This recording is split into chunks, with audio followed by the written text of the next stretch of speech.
স্বাধীনতাকামী সংগঠন হামাস প্রধান ইসমাইল হানিয়ার আকস্মিক মৃত্যুর পেছনে ইসরায়েল দায়ী বলে মনে করে ইরান।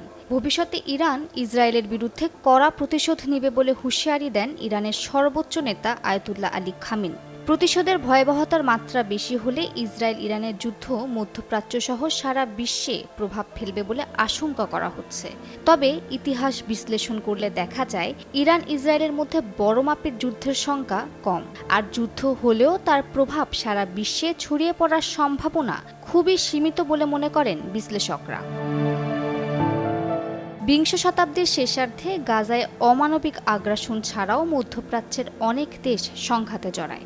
সে সময় মধ্যপ্রাচ্যের দেশগুলোর পররাষ্ট্রনীতির সঙ্গে বর্তমান পররাষ্ট্রনীতির বিস্তর পার্থক্য।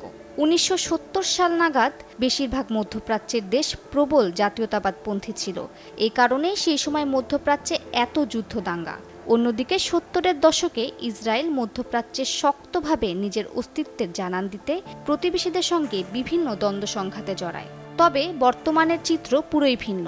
ইসরায়েলের আশেপাশের বেশিরভাগ রাষ্ট্রই প্রতিষ্ঠিত রাষ্ট্র। এছাড়া অনেক রাষ্ট্রই অভ্যন্তরীণ সমস্যা সমাধানে ব্যস্ত। নিজেদের ভঙ্গুর অবস্থা নিয়ে ফিলিস্তিনের জন্য কোনো রাষ্ট্রই যুদ্ধে জড়াবে না বলে ধারণা বিশেষজ্ঞদের। যে ফিলিস্তিনের হয়ে ইরানের সঙ্গে আগ্রাসী ইসরায়েলের যুদ্ধ নিয়ে এত জল্পনা কল্পনা, সেই ইরানের প্রতিষ্ঠার দশকের চিত্রের সঙ্গে বর্তমান চিত্রের অনেক পার্থক্য।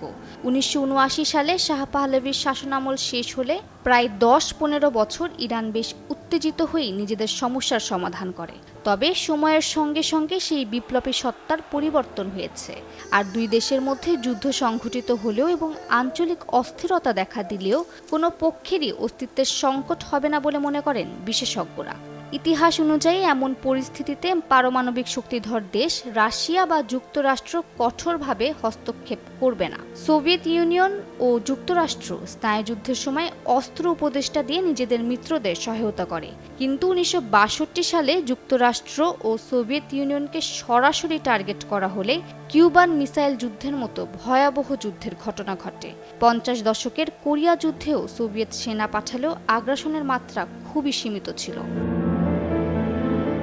বড় কোনো যুদ্ধ সংঘটিত না হলেও যতদিন ইসরায়েলের অস্তিত্ব থাকবে ততদিনই ইসরায়েলের সঙ্গে মধ্যপ্রাচ্যের দেশগুলোর বৈরী সম্পর্ক থাকবে। কিছু কিছু ক্ষেত্রে এই বৈরিতার রক্তক্ষয়ী সংঘর্ষেও রূপ নেওয়ার সংখ্যা আছে বলে মনে করেন বিশেষজ্ঞরা। অন্যদিকে ওয়াশিংটনের সাহায্য ছাড়াই মধ্যপ্রাচ্যের দেশগুলো নিজেদের মধ্যে শান্তিপূর্ণ বোঝাপড়া করতে সক্ষম বলে শুরুতে ধারণা করা হলেও এতে আরও অনেক দীর্ঘ পথ পাড়ি দিতে হবে বলে মনে করেন বিশেষজ্ঞরা। মালিহা সুরাওয়ার্দী, সময় সংবাদ।